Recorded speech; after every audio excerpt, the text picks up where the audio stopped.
Thank you very much. First of all, I would like to thank you, thank the organizers in particular for this event, for this invitation to the representative of the European Commission to attend this seminar. I would say it's of particular importance for us because this project is one of the first projects selected within Erasmus Plus Sport. It is part of the first generation of Erasmus Plus Sport project. In 2014, we had 39 collaborative partnerships selected, and this project was part of them, and I'm very happy to see what happened during these 2 years. It's good to be here also because I see some friends of sport, and Mr. Takula is clearly one of them. We cooperated a lot during I would say the last year, because under your initiative, a very important report was adopted a few months ago, and we will work together with the Parliament in order to have these recommendations implemented. Before going to my subject, I will also mention, I see with pleasure the presence of Mr. Kelly, with whom we cooperated a lot also, in particular for the traditional sport and games and the promotion of traditional sport and games. And I think you played also a key role in having these traditional sport and games integrated now in the yearly Erasmus Plus work program. So now every year, and this is also the result of your work, between 8 and 9 projects on this kind are selected under Erasmus Plus. So thanks for helping us also to work in this direction. So my objective and my mandate, I would say today, is to make you a presentation of the importance of HEPA and the HEPA policy for the EU. And I will make it in 2 steps. I will first answer the question I will ask myself is why HEPA policy important for the EU, and then I will explain you what we do concretely in order to promote this policy. So why do we take care? Why does the EU or the Commission take care of HEPA, of health and enhancing physical activity? So the answer is very, very simple. It is that the tendencies or the trends are worrying. They are not good. And for this, we base our thinking on the report that we publish now every 5 years, the Eurobarometer report, where clearly we see that figures are not good and tendencies are not good. I will certainly not go through all the conclusions of the last Eurobarometer report, which was published by the Commission in 2014. The next one will come, let's say, maybe this year, but more probably, I would say, next year. But among the main findings, you are interesting figures. Some of them were mentioned as an introduction to this seminar. Is that so 23% of Europeans exercise or play sport at least once a week, but 59% never or seldom do so. This is a worrying indications, and the proportion that never exercises or plays sport has increased compared to the last Eurobarometer study from 39% to 42%. So one indication which is not good. Another indication from this Eurobarometer report is that 48% do some form of other physical activity. It can be cycling, dancing, running, whatever. It can be gardening. But 30% never do this kind of activity at all. There are also some interesting indications, such as the difference between women and men. This is clearly a field where, let's say, gender equality has to be promoted also. There are also differences depending on your member states. And generally, citizens from the northern part of the EU are more physically active. I would say figures are relatively good or acceptable in, or very good even in Sweden, in Denmark, also in Finland, in Netherlands. But for instance, in Bulgaria, in Malta, in Portugal, in Romania, and even in Italy, figures are not good, clearly not good. So I will certainly not go through all the conclusions of this Eurobarometer study, but it's really worth having a look at it, not going necessarily through all the pages, which are interesting per member states, per activity, and so on. But if you have a look just to the 2 pages of summary, really, and some of them know perfectly this document, you will have some clear indications of the reason why we want to do more on this. Now, we know that, so this is a situation, and many actors have a role to play. Basically sport clubs, all organized sport organizations, universities, school enterprises, and also, of course, public authorities such as municipalities, regions, and so on. And I would say, I would add on this list the EU.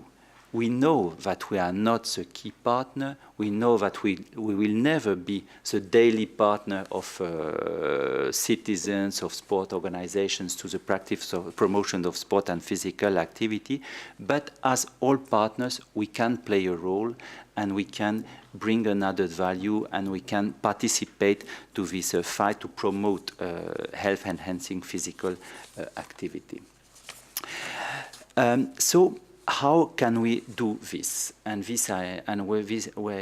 I come to what we can do concretely, or what we already do concretely. There is policy and there is, let's say, financial support.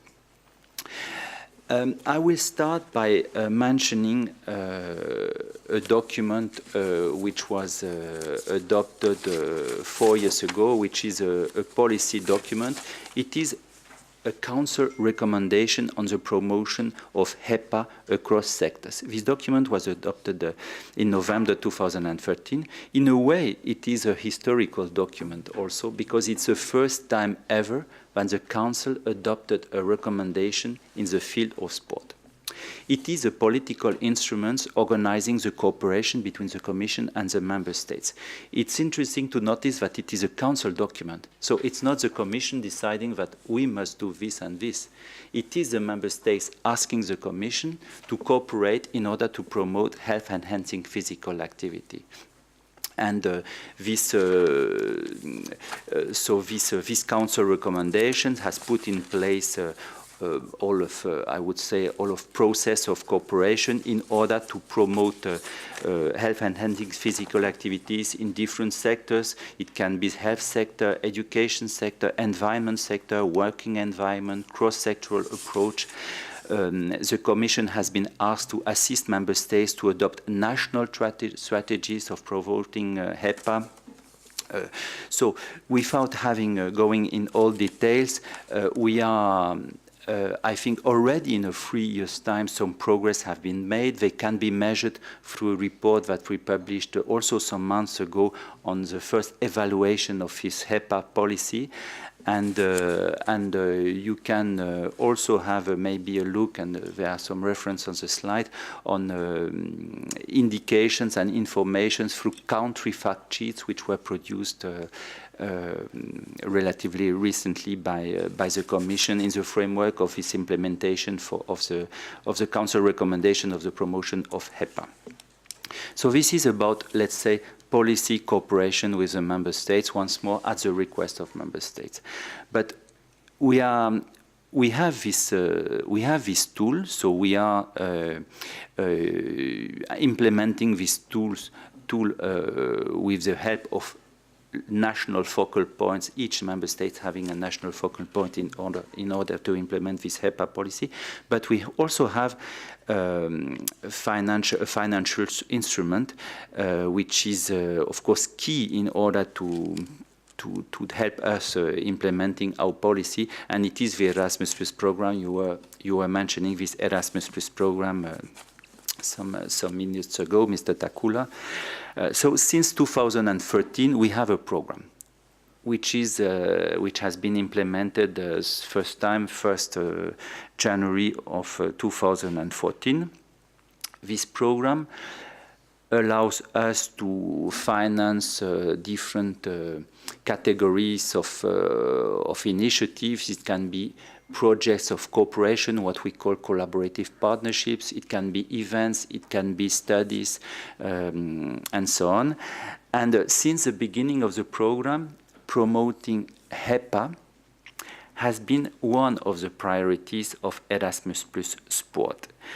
During the two first years of implementations, 50% of the budget of the collaborative partnerships was put on fields where we had to implement guidelines, and this is a field, and this is a case of HEPA.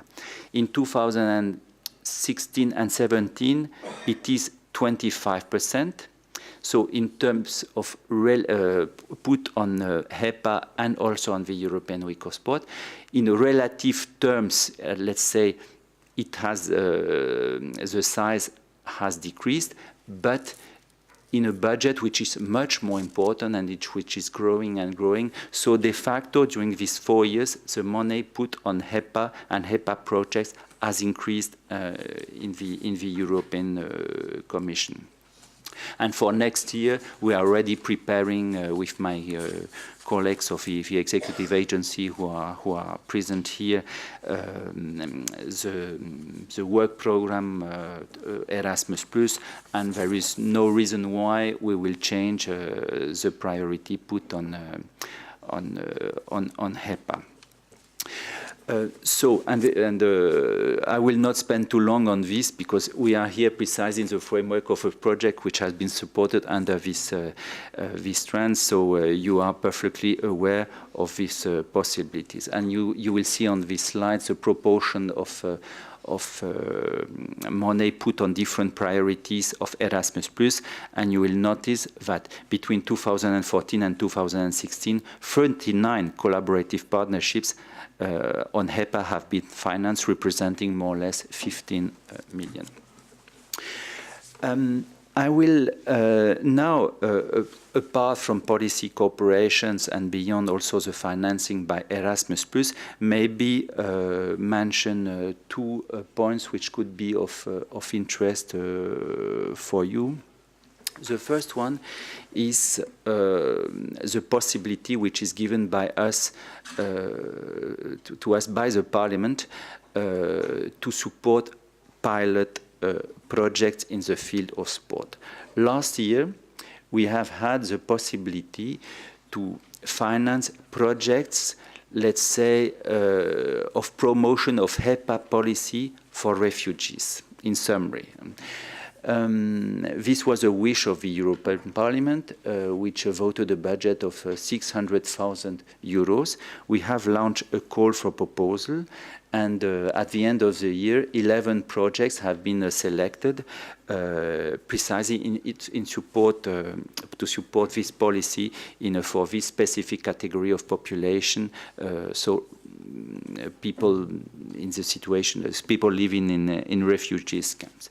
This was the wish of the Parliament, and the Parliament has even extended the possibilities this year, because this year there will be 2 calls with 3 times more money. The budget have tripled compared to last year, and the choice of the Parliament has been to select projects in the fields of first sport and refugees. So it is an exact continuity of what has been started last year, and the second field where we will launch a call for proposal in the coming 2 months, I would say, is the field of the fight against radicalization. So this is another possibility given in order to support HEPA policy. And it was important here, being in the European Parliament, to mention this possibility.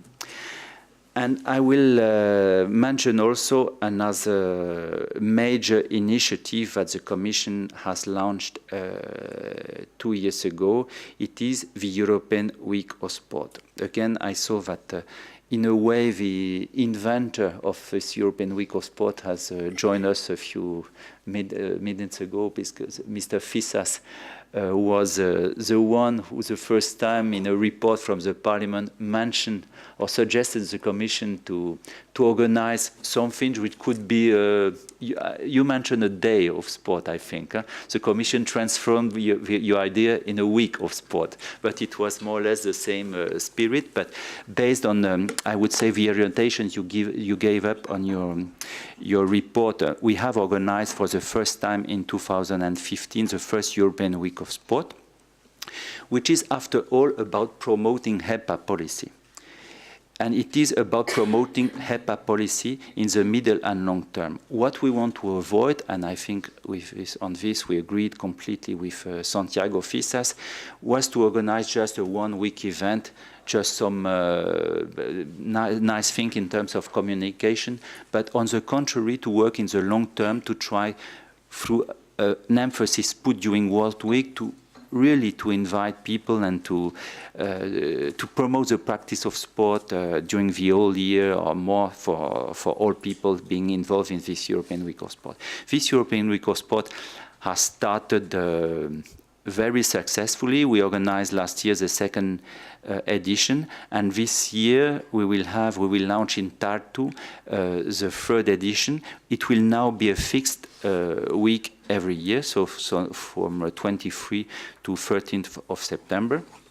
And you know, on this European Week of Sport, I will say maybe just 2 or 3 comments. First, the key concept is decentralization. It's not about organizing things in Brussels, and more, less and less, I would say, we do so. It's really about helping member states, regions, associations to organize events for their community, for their citizens. What is important is not what is happening here, it's really what is happening in, I don't know, in my village in Bretagne or in Finland, whatever. This is the most important. It's not about the conference organized in Brussels. The second thing on which is a measure of the success, it's that at the beginning, you know, 2 years ago, 3 years ago, when we started discussing, we said we would be happy if we would have on board half of the member states to start. At the beginning, after 2 years of conviction and discussions, we had 27 member states on board. Just one was missing. Just one was missing. And after 2 years of success, our friends from Sweden, because it's about Sweden, decided to join the European Week of Sport. And now, for the first time in Tartu, we will have all member states on board. And you know that this is financed by Erasmus+. Erasmus+ is not just about the EU, it's about 33 program countries. Amongst these 33, 32 are part of the European Week of Sport. Just Norway remains out of the European Week of Sport for the moment, but we will see in the future how... it's not even about convincing them. It's when they will see there is an added value and there is their interest for their sport movement or their citizens to join, they will join, and it will be, we hope, and it will be good news for everybody. I will maybe spend the 2 last minutes of my presentation just mentioning that in the Commission we are not in DG Education and Culture working alone on the promotion of HEPA and on the promotion of sport and physical activity. Our friends from DG Health are also very aware on this issue, on this challenge. We are cooperating very closely with them to also to promote this common issue, and they have an annual work program. And for instance, in 2017, there are certain priorities on which they have decided to work. For instance, develop specific guidelines for group of relevance, and this concerns also HEPA policy, work on effective and. But my colleague. Olivier Fontaine, who is here today, I think will have the opportunity during the panel maybe to develop this work. They will do some work of effective and practical schemes for measurement of kids' biometrics and physical activity performance in schools, and they will also launch a study to have an overview on the possibility to prescribe physical activity in the EU.